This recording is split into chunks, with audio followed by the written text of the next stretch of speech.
পাকিস্তানের 3 লস্কর জঙ্গি পেহেলগাঁও হামলার কুচক্রী। এনআইএর হাতে 2 সন্দেহভাজন জঙ্গিদের আশ্রয়দাতা গ্রেফতার হতেই মিলল চাঞ্চল্যকর তথ্য। বাইসারান উপত্যকার নিরীহ পর্যটকদের ওপর হামলার পিছনে পাকিস্তানের কুখ্যাত জঙ্গি গোষ্ঠী যে জড়িত তা আরও অকাট্য প্রমাণ জোগাড় করল ভারত।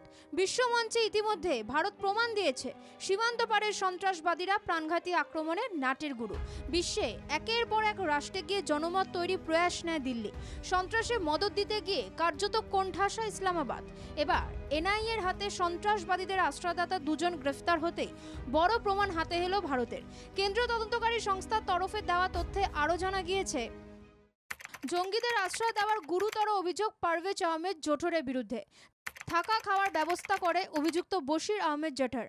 পারভেজ পেহেলগাঁওর বাটকোটের বাসিন্দা, বশিরের বাড়ি হিল পার্কে। বেআইনি কার্যকলাপ প্রতিরোধ আইনের 19 ধারায় মামলা দায়ের হয়েছে। এনআইএর তরফে জানা গিয়েছে, প্রাথমিকভাবে ধৃতেরা স্বীকার করেছে যে পরিচয় জানার পরেও পেহেলগাঁও হানায় জড়িত 3 জঙ্গিকে খাওয়া দাওয়া, যাতায়াত এবং থাকার ব্যবস্থা করে দেন তারা। জম্মু কাশ্মীরে এনআইএর হাতে গ্রেফতার জঙ্গিদের আশ্রয়দাতাদের লাগাতার জেরা চালাচ্ছে এনআইএ।